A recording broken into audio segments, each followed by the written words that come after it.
ese crucero como tal, ese deprimido.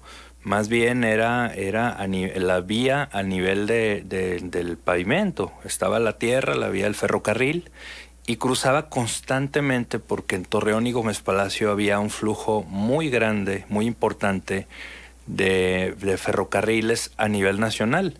Estamos hablando que Torreón era la tercera ciudad con mayor flujo y tráfico de ferrocarriles. Entonces ustedes se pueden imaginar la cantidad de ferrocarriles que pasaban por el centro de la ciudad de Gómez Palacio e igualmente por un costado del centro histórico de Torreón.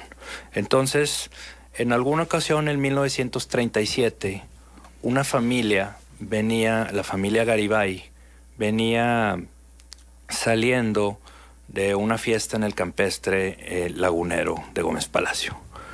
Y alrededor de las 3 de la mañana, ya de venir de regreso a Gómez Palacio a Torreón, no percibieron que una locomotora venía en reversa. Pues imagínense en la noche, en aquella época, si hoy con todos los adelantos que tenemos auténticas islas de oscuridad, y ustedes se pueden imaginar en los años 30, en aquella época, y en esa familia pues venía el papá, la esposa, la hija y una persona más.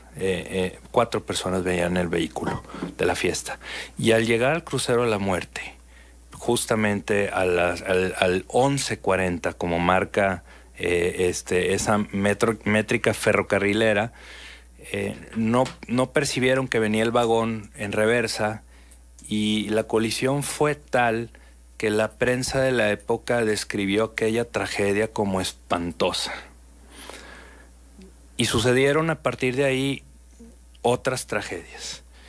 Y cuando revisamos, incluso en historias recientes, ha habido otras tragedias, incluso en ese mismo deprimido, aunque ya el ferrocarril pasa por arriba, de vehículos. Es decir, incluso, Carlos, no sé que sea tan leyenda urbana o sea cierto, pero yo recuerdo que cuando era niño y adolescente y joven, durante muchísimos años, permaneció en la parte alta del paso a desnivel unas manchas ahí que decían que ahí se habían impactado, que eran cabezas que se habían estrellado ahí, y la mancha quedó por muchísimos años, precisamente debido también a un accidente que se suscitó. Sí, porque se sucedían muchos accidentes. Entonces, taxistas, automovilistas, gente que por las noches pasaba en ese crucero después de las múltiples tragedias, no solamente la de esa familia donde murieron 4 y que conmocionó a la comarca lagunera, porque imagínense, pues pasaban pocas cosas, ¿no? Éramos un pueblo chico. Entonces, algunos conductores empezaron a reportar, de acuerdo con esta leyenda, que veían a una persona parada en el crucero. Y que incluso veían hacerles como señas, como de parar. Es la clásica leyenda. Ajá. Y que una vez un taxista, al voltear por el retrovisor y ver a esta persona primero al paso, y al voltear por el retrovisor la ve al interior de su automóvil. Así, y esto pues genera un impacto que hasta le da diabetes a la pobre persona. Entonces esta leyenda se repite y se repite, y curiosamente también esas tragedias en ese crucero del 11:40 se repiten actualmente. O sea, hay muchas. Bueno, en los paseos ciclistas no hay ciclista que no se caiga en el crucero de la muerte. Por fortuna no de manera fatal, pero pues sí se cae todo raspado. Y esa es una leyenda que llega hasta nosotros. La otra que les quiero contar, todavía tenemos unos minutitos, tiene que ver con la Revolución Mexicana. A propósito de que el mes de noviembre no solamente es el Día de los Muertos, sino también es el mes de la Revolución Mexicana. Ustedes saben que en 1910 pues el país ya no aguantaba más, y hubo un hombre, por cierto, que pudiéramos considerar lagunero. Nació en Parras, pero pues sus empresas y su casa la tenía acá en San Pedro. Francisco I. Madero, chaparrito el hombre, muy, muy inteligente, muy culto, y él decide no solamente lanzar aquel libro de la sucesión presidencial para exigir un cambio en el gobierno, que ya no hubiera reelección. eterna de Porfirio Díaz. Pero como nadie lo pela, decide entonces, si no fue por las buenas, por las malas. Entonces hace un llamado a través del famoso Plan de San Luis, un pequeño texto que mandó imprimir y se repartió en los diferentes clubes antirreeleccionistas en el país. Entonces, en ese famoso manifiesto hace un llamado a tomar las armas y dice Francisco I. Madero, la revolución va a ser el día 20 de noviembre. Le pone fecha y hora y no llega nadie. Pero nada más llegan básicamente pues algunos. Aquiles Cerdán en Puebla, que lo cachan y descubren, digamos, como la conspiración y van y le balacean la casa todavía está balaceada, la pueden visitar en Puebla y pues lo asesinan al pobre, después de estar varios días ahí escondido.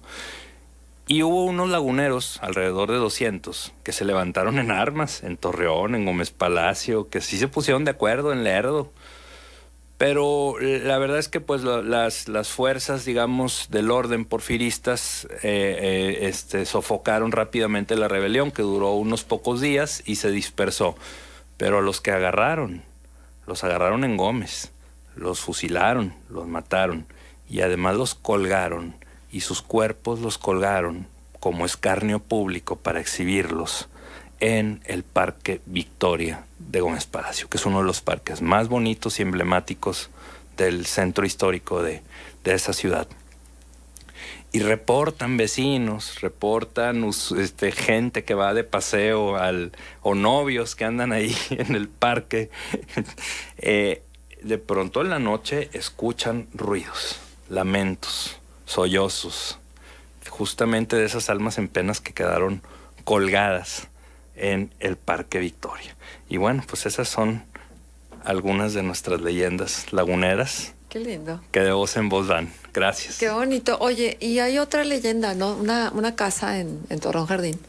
Fíjate que esa se rumoró mucho en los años 90, te acordarás, que esa casa estaba embrujada, que esa casa tenía no sé qué, que se oían ruidos. Espíritus malignos. Y además había como una especie de peregrinación de curiosos y morbosos. Yo me confieso que fui uno de esos, que se escapó de la escuela ahí en la Pereira para ir precisamente a ver si era cierto eso. Pues por supuesto que no veíamos nada. No pasaba nada, pero sí esa casa se nombró mucho.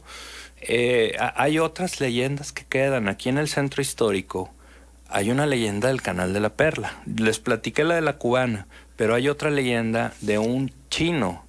Y cuando estaban haciendo las excavaciones en el 2003 para desasolvar pues aquellas décadas y décadas de un canal que había quedado ahí en desuso a lo largo de 40 años, uno de los obreros que andaba manejando una retroexcavadora desprendiendo percibió que una persona pasó por ahí y se asustó tanto que al salir corriendo de la máquina se quemó con el mofle de la máquina y salió despavorido. Entonces reportó, y esto lo sé porque me lo contó uno de los trabajadores ahí por aquello de cuando hice el libro del Canal de la Perla, y que decían, bueno, pues es el chino. Pues ¿cuál chino? Pues ustedes saben que en esa zona asesinaron a muchos chinos en 1911. Oye, el Parque Victoria es el que está en la entrada. No, es el Agustín Castro. Ah, ya, por el seguro. Por el seguro. Por la calzada del seguro, ahí. sí, por supuesto. Es un parque muy bonito. Sí. Oye, hablando del Canal de la Perla, ¿el limitado cree que se debe habilitar de nueva cuenta para desaguar cuando llueva? La verdad es que es una propuesta polémica, porque, bueno, yo sé que me van a colgar lo que voy a decir, pero bueno, vamos a decirlo.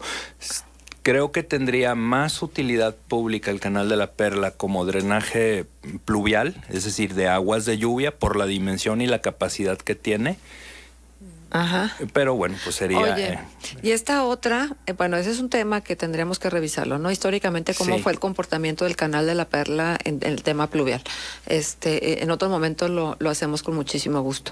De hecho, lo comentaste en una de tus colaboraciones. Sí. Bueno, pues para quien no lo haya escuchado, lo volvemos a tocar. La leyenda del Catrín, yo me acuerdo haberle escuchado 20,000 veces en la voz de mi papá. y de mi mamá, de ese Catrín que se aparecía. Es más, yo me acuerdo que decían que exactamente en la 12 y Allende, Sí. que era un Catrín que iba vestido de super lujo. El Catrín me recuerda mucho a lo fifí. Y a lo Popov. Es un diablo fifí. Ya lo Popov.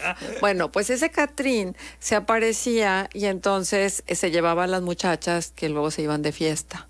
Sí, los papás y los abuelos, por supuesto, siempre advertían a sus hijos de que no fueran a las fiestas, de que no regresaran tan noche, Sí, porque se les podría el Catrín. aparecer el Catrín. Entonces algunos reportan de que pues ya de regreso, imagínense en el Torreón de aquella época, vienen por esa zona del bosque Venustiano Carranza, por ahí, poca gente en aquella época, o sea, estamos hablando de los 50, de los 40, y regresas de la fiesta y estás prácticamente en los límites de la ciudad, porque Torreón hasta ahí llegaba, no había más. Sí. La colonia Torreón Jardín apenas había 2 casas, 3 casas, todo lo demás estaba deshabitado y eran incluso calles sin pavimentar algunas. Sí. Entonces que de pronto se les emparejaba en el camino pues un Catrín, un curro, muy, muy elegante, con su charol impecable. Y que cuando lo veían así ya con más detenimiento, de pronto le veían la cola. Exacto. Y era el diablo. Exactamente. Yo creo que a todos nos asustaban con Se les esas bajaba leyendas. Oye, sí, exactamente ahí en la dirección que nos dan en Torreón Jardín es la casa. Decía, a ver, es que no entiendo. A mi mamá le decían que el Catrín tenía una para de caballo. No, bueno, la cara de caballo, decían, Una esa es cara de una, caballo. la otra que tiene la pata de cabra y cosas por el Pues, estilo, ni ¿no? que fuera, ¿cómo se llamaba Este es el el minotauro, casi, no, ¿cómo bueno. se llamaba la leyenda esa? De que se te parecía que él en una fiesta se había el chupacabras. El chupacabras, bueno. Sí, bueno, acá.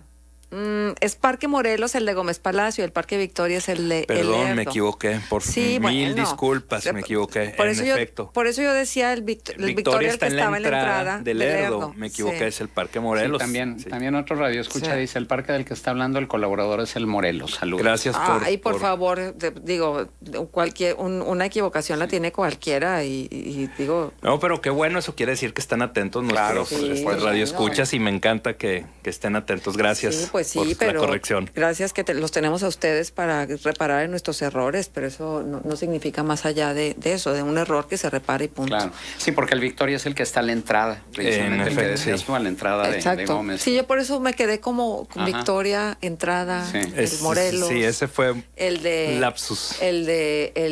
Gómez Palacio. Bueno, pues muy interesante esto de las leyendas, el pensamiento mágico a todo lo que da. Y cuando somos niños más o adolescentes. Pero bueno, pues ahí está, es parte de nuestra historia, ¿verdad? Por supuesto, y encantado de estar con ustedes, Marcela. No, Gracias, al Juan. contrario, muchísimas gracias, Carlos. Quedó hermoso el archivo, ¿eh? Gracias.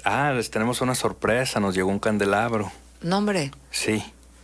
Para ¿Sí? la sala principal. Pasen por favor al archivo a ¿Ya lo visitarlo. tienen ahí? Ya lo ¿Ya tenemos, lo ya instalaron? funciona, ya lo instalaron. Ayer quedó.